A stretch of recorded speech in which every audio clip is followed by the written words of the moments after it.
بسم اللہ الرحمن الرحیم. السلام علیکم ورحمۃ اللہ وبرکاتہ. صدر محترم آل انڈیا مسلم پرسنل حضرت مولانا خالد سیف اللہ رحمانی صاحب شہ نشین و تشریف فرما، قوم اور ملت کے تنظیموں کے ذمہ داران، میرے ساتھی اراکین پارلیمان، دیگر سیاسی پارٹی کے ذمہ دار، معزز حاضرین اکرام، بزرگان قوم اور ملت، میں صرف آپ کے سامنے یہ عرض کرنا چاہ رہا ہوں کہ نریندر مودی کی حکومت وقف بل کو لا کر قانون بنانے کی جو کوششیں کر رہی ہے، ان کا مقصد ایک ہی ہے کہ اس ملک میں امن کو خراب کیا جائے. وزیر اعظم کا مقصد ایک ہی ہے کہ مسجد اور مندر کے نام پر عوام ہمیشہ لڑتے رہے، اور اس بل کا مقصد یہ نہیں ہے کہ وقف کی جائیدادوں کو مضبوط کیا جائے یا ان کی حفاظت کی جائے. آپ خود اندازہ لگائیے کہ ہندو دھرم کے ایک بہت بڑے جورسٹ ہیں بی کے مکھرجی کی کتاب میں لکھا گیا کہ ہندو دھرم میں بائی کسٹم بائی یوسیج وہ مندر کی جائیداد بن سکتی ہے. تو نریندر مودی وقف کے وقف با یوزر کو اس طرح سے ختم کر رہے ہیں کہ اگر کوئی ڈسپیوٹ ہوگا یا گورنمنٹ پراپرٹی ہوگی تو وقف با یوزر نہیں رہے گا. دلی میں 123 وقف کی جائیدادیں ہیں جس پر دلی حکومت کا دعویٰ یہ ہے، مرکزی حکومت کا، کہ یہ گورنمنٹ کی پراپرٹی ہے. کلیکٹر کو اختیار دینے کا مطلب یہی ہے کہ کلیکٹر حکومت کے حق میں فیصلہ دے گا.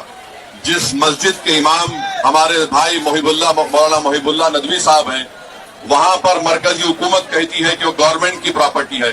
اگر کل خدا نہ خواستہ یہ قانون بنے گا تو کوئی بھی جا کر مرکزی حکومت کی طرف سے، دلی سرکار کی طرف سے وہاں پر ایک نوٹس لگا دے گا کہ یہ وقف کی پراپرٹی نہیں ہے. ہبا کو نکال رہے ہیں، ٹرانسفر آف پراپرٹی میں ہبا ہے مگر کوئی گفٹ نہیں کر سکتا وقف کی جائیداد کو.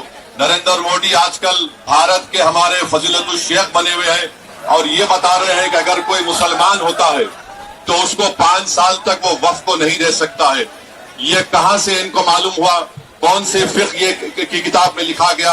تو ان کا مقصد ایک ہی ہے کہ بھارت کے مسلمانوں سے ان کی سیاسی اور مذہبی شناخت کو چھین لیا جائے.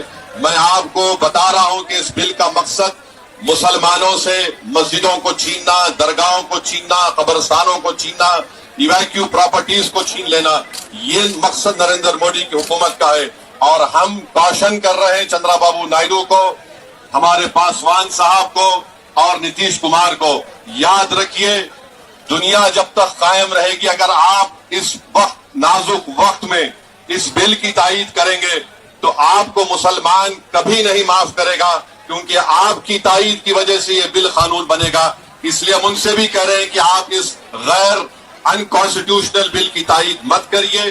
ہمارا مطالبہ صرف یہی ہے، اگر ہندو دھرم کی پراپرٹیز میں، مندروں میں، سکھوں کے گردوارا میں کوئی غیر سکھ یا غیر ہندو ممبر نہیں بن سکتا تو مسلمان کے اس وقت میں کیوں بن سکتا ہے؟ تو یہ تمام چیزیں ہیں. ہم امید کرتے ہیں کہ حکومت اس کا نوٹس لے گی. اگر نریندر مودی اس ملک کے امن کو خراب کرنا چاہتے ہیں، وہ مسجدوں اور مندروں کے جھگڑوں میں اضافہ کرنا چاہتے ہیں، تو یہ ان کی حکومت کی ذمہ داری ہوگی. میں یہاں پر شکریہ ادا کرنا چاہوں گا ہمارے جوائنٹ ورکنگ کمیٹی پارلیمنٹ کے تمام اراکین کا، اور خاص طور سے کلیان بنرجی صاحب کا، ٹی ایم سی کے راجہ صاحب کا، ڈی ایم کے کا، ہمارے ناصر بھائی کا اور محب اللہ ندوی صاحب کا. ہم نے تمام بڑی کوششیں کی، ہم نے اپنی ڈسنٹ رپورٹ کو دیا، اور یہ انکانسٹیٹیوشنل ہے. اس کا کوئی بھی فائدہ وقف کو نہیں ہوگا.